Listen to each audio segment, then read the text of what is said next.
Hello, everybody. Welcome to the Deb podcast. This week, we have Nikki with us. And I've known Nikki for a few years now. I guess the first time I met her was basically in my yoga class, I think, right, Nikki? many years ago. And of course, you know, people, we stay in touch, not just if people come to your class or not, but I've been seeing what Nikki's been doing over the last few years. And I was very interested and invited her to come and talk to our listeners about what she's doing as a wellness empowerment coach, and you know how life has taken her to be this right now. Because when I first met her, she was a yoga student, and I guess she wanted to become a yoga teacher. And so without further ado, everybody, let me introduce you to Nikki. Nikki, so please tell our listeners a little bit about yourself. How you got to be into this business of being a wellness empowerment coach, because it's very powerful what you do. And I have been watching you over the last couple of years, and it's very, very, it's great for the community what you offer. So share your story with us. Thank you. Thanks, Deb. So great to be here, and really grateful to, be on this podcast today and get to share a little bit about more of the work that I'm doing in the world. So thank you for having me. So my journey has definitely gone in waves. I did start kind of my spiritual journey with the yoga. That's where I met Deborah. Like, we met through Bikram yoga, and that was probably the starting point of like realizing, wow, like there's more to life than just like this body and this mind that I have, right? Yes. Like, we have a soul, we have like energy that moves through our bodies, and emotions and feelings, and it's all kind of connected, right? Yes. So I became really passionate about yoga because it taught me how to connect like my mind, body, my spirit, how to have that union within all of those aspects of myself. And that in itself was really empowering because, you know, my background, I come from a family that I had some trauma in my childhood, as we kind of all do. As we all have. Yes. Yeah. Yes, we all have it to a certain degree. Exactly. And the yoga really helped me to understand my mind and how I was playing a role in kind of perpetuating those traumas. Yes. And not really knowing how to let them go and allow them to move through my body. And you know what, Nikki, it's so great that you're actually saying this in your introduction about yourself, because many of us don't understand that we have a responsibility. Yes, we all have had traumas because we've all been vulnerable at, you know, when we're very young, like 1, 2, 3, up to 6 years age, even. Like, we are so vulnerable, and adults are quite big in the world to us, you know, and so anything can traumatize us. And sometimes the adult didn't mean to do anything to traumatize you, but you just got traumatized, you know, through the behavior, or maybe there was a shouting or something like that happened. And what happens is we never check that. Because, you know, we go on and we're really living on a program. So we're just reliving the old habits, patterns, thoughts over and over, and we never check them. And what I love about what you just said is, if we can find a way to be responsible for our part in it. Now, not to say that sometimes there wasn't true trauma where people are really bad things happen to them and they need to work through that. But at the same time, you know, with respect, we still have to play a part in the healing process. Yes. And that's what we have to remember. Yeah, absolutely. And that was like kind of the wake up call, like the realization, like, oh, wow, I have this awareness. I have this ability to hear my thoughts and feel my emotions and disconnect my identity from them so that I can see it for what it is. And that was like so empowering. And I really just wanted to like find a way to bring that to the world, like show people, hey, there's so many more layers to us than what a lot of people are aware of. Yes. And, you know, learning how to do that work. And you can do that work on yourself in so many different forms. Like, yoga is just one way. Exactly. Right? Yes. We can meditate, we can journal, like anything that's introspective, I find, really has the power to like bring that awareness to what is blocking you, or what you're not, like you said, well, willing and to put anything that helps you to interrupt the pattern. Like I said, because we're all running on a certain program. Even today, we're all running on a certain program. So if you're experiencing, negative things in your life, pain and suffering in your life, constantly repeating itself, then at some point in the game, you have to ask yourself, well, what's my role in it? Yeah. And, and when we go through these meditation practices or yoga practices, anything like that, then you get the opportunity to observe the thinking process and like you said, and the feelings, emotions, and so on, because it is running on a pattern. Now, once you have the capacity to observe it, now you can change it. But whilst you're in the program, you can't do anything. Yeah. So these tools help us to just find an opportunity to change. Absolutely. Yeah, it's kind of like thinking about it like the matrix, right? Like the matrix of life, people going to the 9-to-5 jobs, doing what they're told. And like you said, they're so in it and they don't have that perspective of like, okay, well, who am I without this? When you kind of take a minute to take some time for yourself and separate yourself from that pattern, that same thing over and over and over again, then you can see who you are in depth at your core. Yes. And actually, like I've been practicing meditation yoga for more than 25 years now. And I can honestly say that I have glimpses of myself, but I don't think I can truly see all of who I am because it's infinite.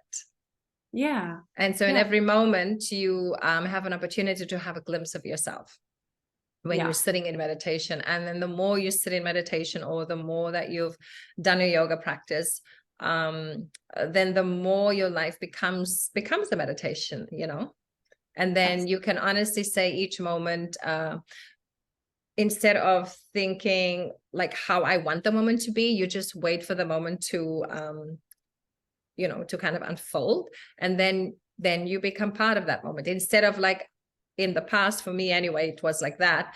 I wanted to always control the moment, or I wanted the moment to look a certain way. And it was always based really from the past moment. And so as I learned to have more faith in like, hey, I came here from nowhere, and why don't you just have a little bit of faith in what is unfolding? And there's a lot more peace in that. Yeah. Yeah. Good. So then these are the things that you started just thinking about as you were going through your own healing process. And then, so I like what you say when as a wellness empowerment coach, the brand that you'd like to bring forward into the world is light confidence. Can you tell us a little bit about what that means? Yeah. So light confidence actually came to me in a meditation, the name for the brand. And it really has to do with, I help people work through generational traumas, right? So anything from, something like their parents arguing, that was like a big thing I dealt with, right? To the way that they think and their limitations, like our limiting beliefs. Like, so all of those things, traumas, if you think about it, are kind of viewed as like darkness, right? Or like shadowy aspects of ourselves. So that's where like light comes from, is like finding your light within your soul, your heart, the true version of yourself. And confidence, I find a lot of the people in my community, they are striving for confidence, because when you go through trauma, a lot of the time you identify with what happened to you, or you believe what other people tell you when they're projecting their traumas onto you, right? So if they're projecting something that happened to them in their childhood, like your parents, and they say something to you because they haven't dealt with it within themselves, can make you feel like, oh, I've done wrong, or I'm not a good girl, or I'm not smart enough. And that weighs on our self-esteem, that weighs on the way that we see ourselves at our soul level. And so like confidence is really just your expression of the true version of you and like embodying that version of yourself. But how would we talk to somebody who, for example, is going through a tough time and they have no self-confidence, and maybe they've been battered, maybe they've been told by even parents or loved ones that they're not good enough, that they'll never amount to anything. And so they're in that program where they believe it themselves. Like, how would you encourage a person like that to have confidence in themselves, because they pretty much lost it because of all these people telling them, and, you know, just the world showing them that, you're not good enough? Yeah. With them, I would start with just asking them to ask themselves or journal themselves, like deep questions, like, you know, is this actually true for you, or is it just what you believe is true because of what someone told you, right? And really giving them space to have those deep questions, to really look at themselves and go, oh, maybe it's not true. You know, maybe there's something else there. Maybe there's just something I've been too scared to realize or own about myself. Like, you know, maybe that shame isn't who I am. It's just present right now. So I really would want to sit with them and just kind of uncover those layers of like emotion and conditioning. Yeah. That have been put on. Yeah. And I think that many times that's all that a person really needs, is just one person to say to them, like, you are more than that.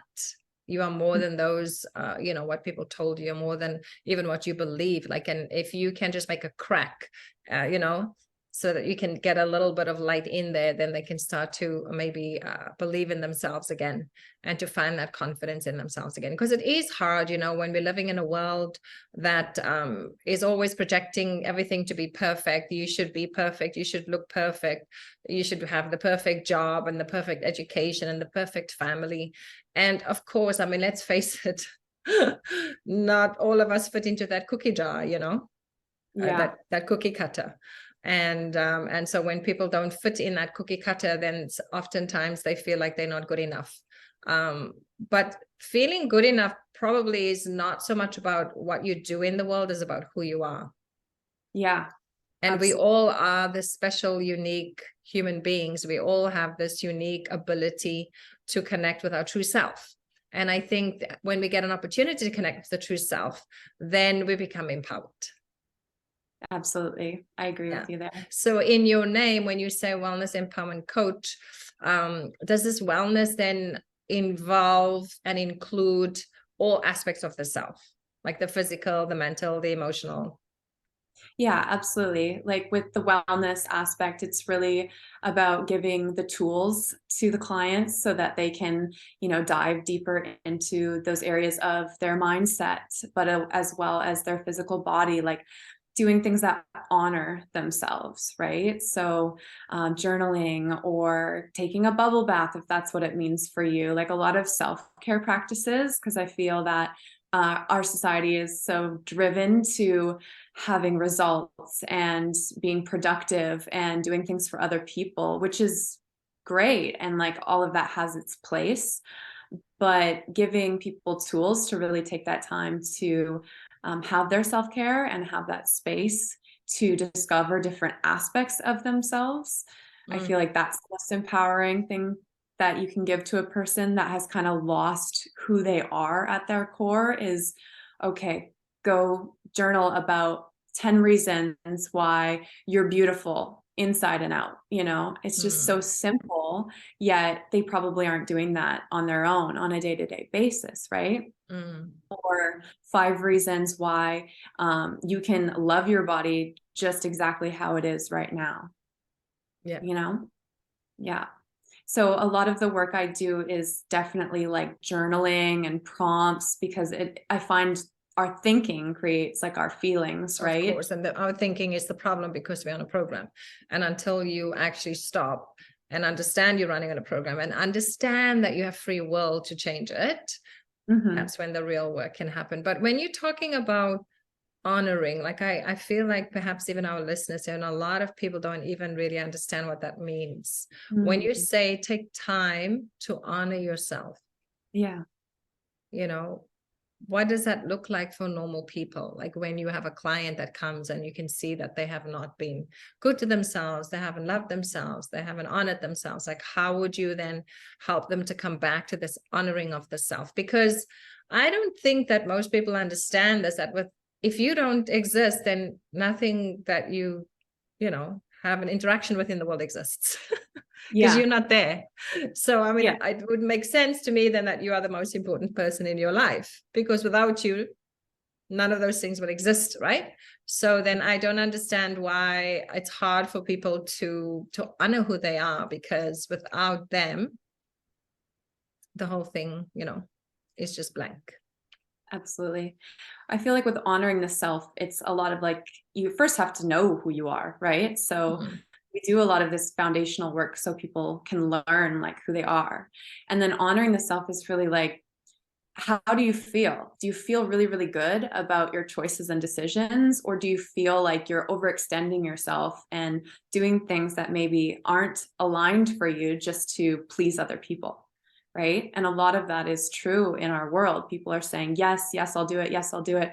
Oh, it's okay. I'll just ignore the fact that I've only had 5 hours sleep for the past week, or I'll, stay late at work, even though I need to go home and spend quality time with my partner. That's what I mean by honoring the self, is really like finding what is like a hell yes for you and what is like a no. You can tie it into boundaries even, right? It's like, what's good for you, what makes you feel like you're balanced and at peace and at home in like the center of your soul and your body, and what is making you feel like anxious or stressed or overwhelmed. So I feel like when we're not honoring ourselves, that's when things are unbalanced and things are out of alignment. Okay. So it's basically watching out if there's something going on in your life and you feel disconnected from the self, and then maybe trying to do a few of these things that you've said, like maybe journaling or just taking a bubble bath, like saying, okay, I can't work late tonight because I have to take care of something for myself. And then you have a good chance to become centered. And then, from that place of being centered, that we can actually achieve more in the world, isn't it so? Yeah, exactly. Exactly. Because then we're in alignment with who we are, and we're doing things from our heart, not out of trying to please other people or, burn ourselves out just in order to reach our goals. Like we're doing it from the right place. Yeah. And I also think, like when I watch people in the world, I mean, that's why I love, it's fascinating for me to see young people like yourself who you have made yourself a priority. And because there's a lot of people in the world where the priority is their job. The priority is to make money. The priority is to, to achieve something outside of themselves in the world. And yet, until you really truly come home to yourself, then none of these things will actually satisfy you. Yeah.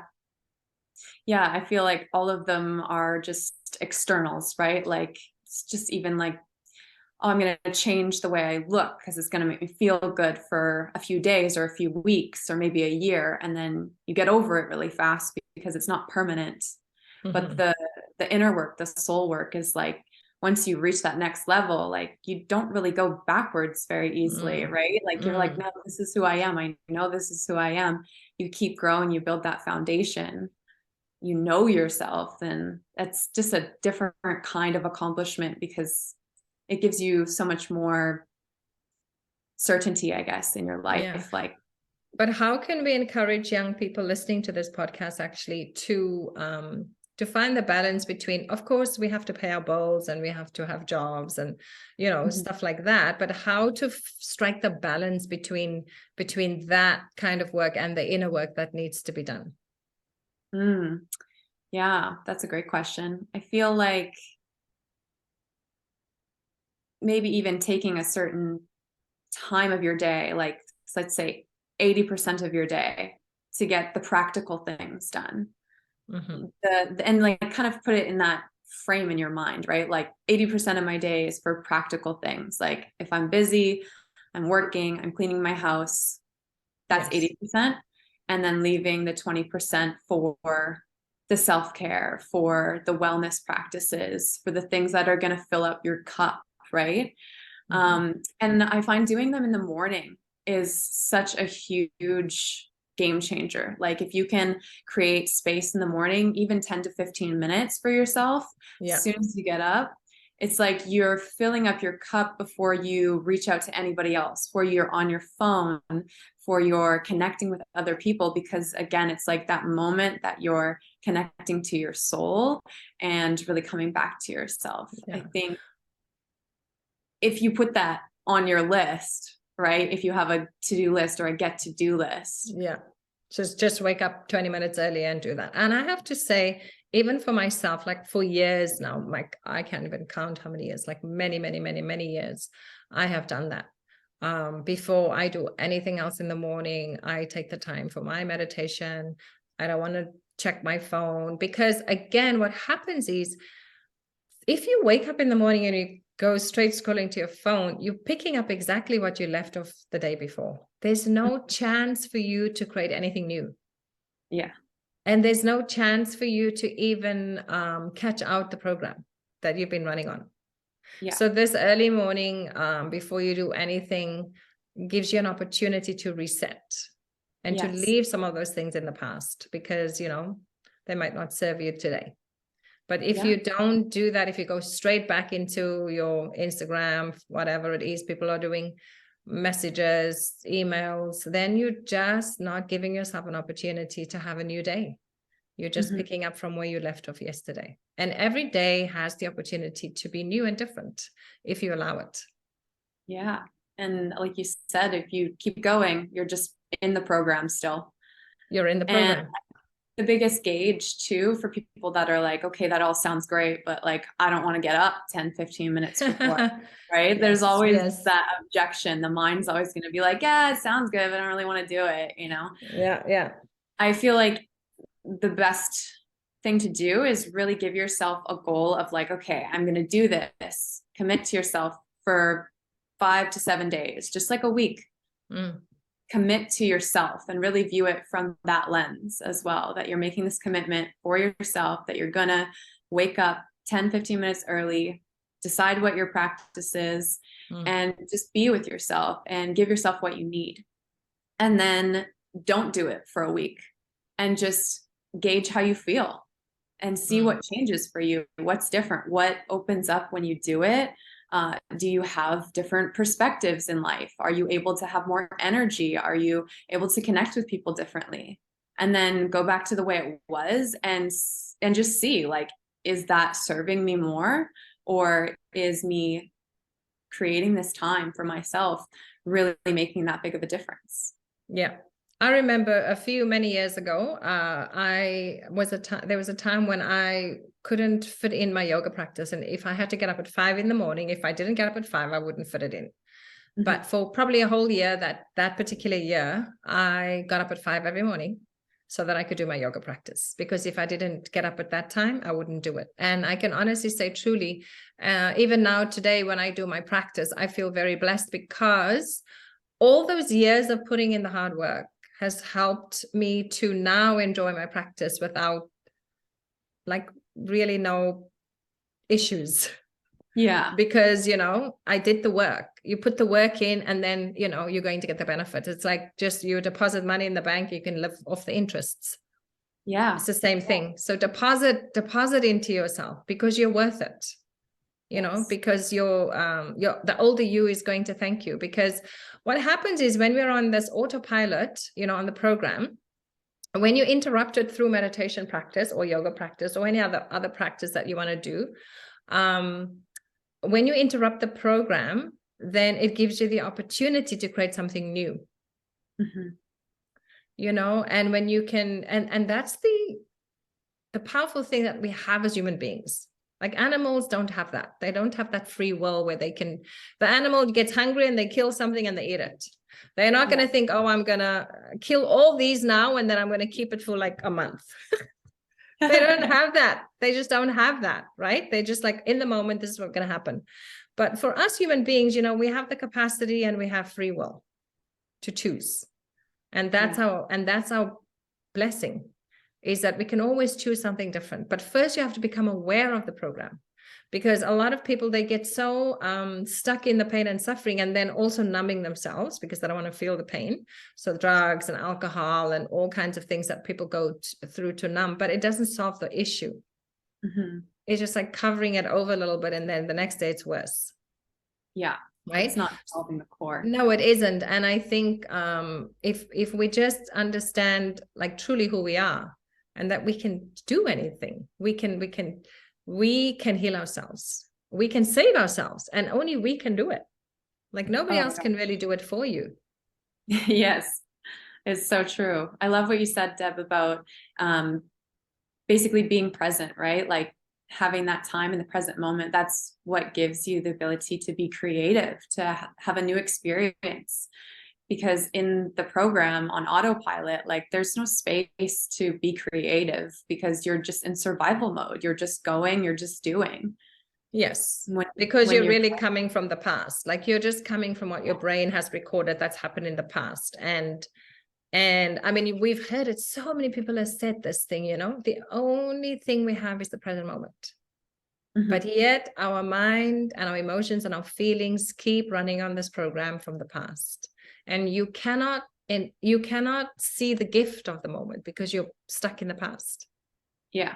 You know, but if you just allow yourself to be fully present in the moment. And I have to say that that's one of the things that I love about my practice, my Bikram yoga practice, is that to me, there has been no other tool and technique that's being able to get me more in the present moment than that.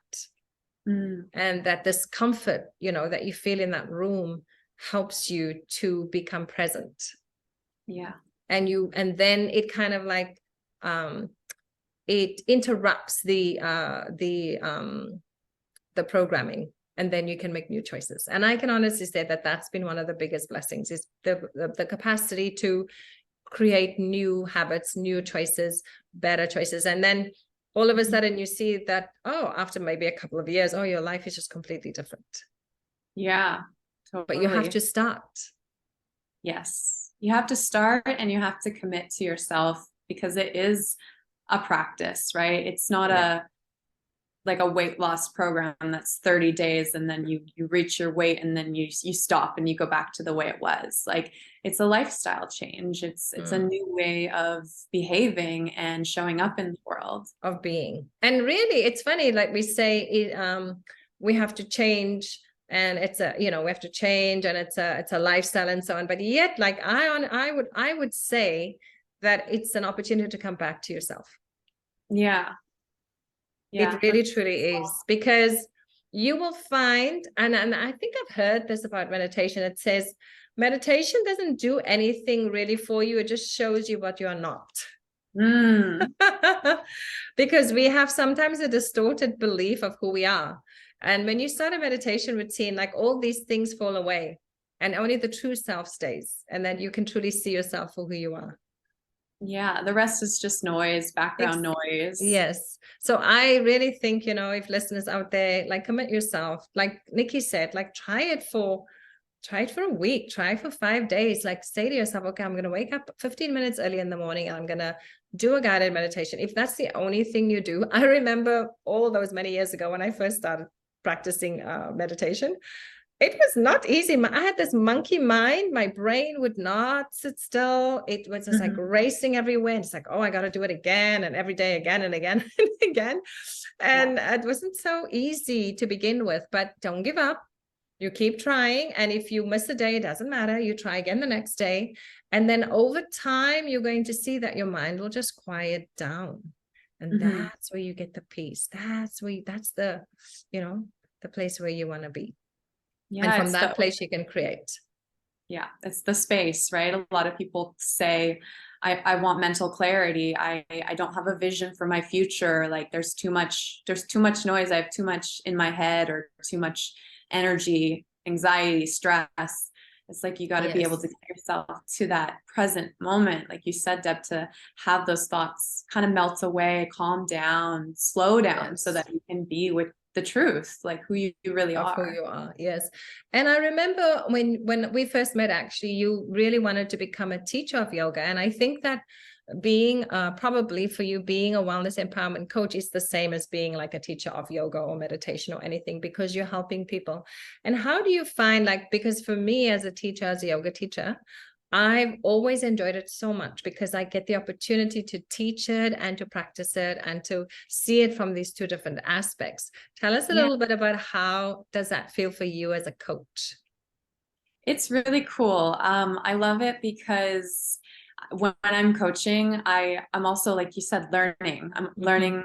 It's like a reflection. Like every conversation, every client is like reflecting back to me my own medicine, right? So it's like what I didn't know or what I thought I knew, it's like their issue is something that I also need to deal with, or that I had dealt with in the past, and it's coming up again. And I'm like, I love that part of it because it's just a beautiful like union. It's like when I do one-on-ones, it's like, hey, we're both getting something out of this, and it's just an honor to be able to like lead that healing. That's wonderful. So yeah, I just wanted to let you know that that's the same as being a yoga teacher. Yeah. So you are living your dream. Yes. Oh, I love that. Yeah. It's amazing. Yeah, Nikki. Thank you so much, Nikki, for joining us today and encouraging us a little bit here. If anybody's listening and feeling like they have no light or they have no confidence in themselves, I'd reach out to Nikki. She's an excellent coach, and she can help you in this area. I'm going to put all her information at the bottom in the podcast here. Reach out to her or reach out to me, or just reach out to somebody that can help you, because it's part of the condition of being a human being that we run on a program. We all do. Nobody's exempt from it. Everybody has a childhood that was maybe had a little trauma here and there. And nobody's exempt from that. Everybody has had things happen to them. But it's not what happens to us, it's what we do to get out of it. It's not so much what happens to you, it's what you do to get out of it.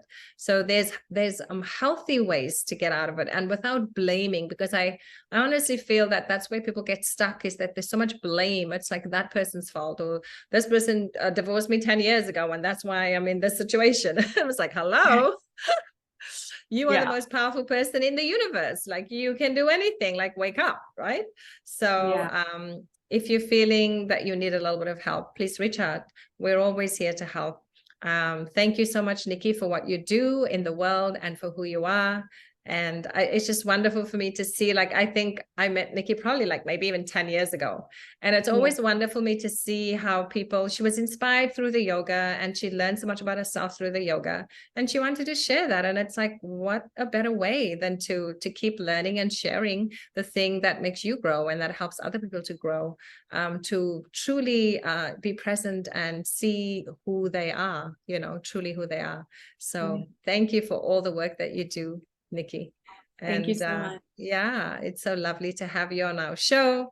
And like I said, I'm going to put all the information at the bottom of this podcast. Reach out, and I will talk to you guys again next week. All right, Nikki, thank you so much. Thanks, Deb. Bye. Bye.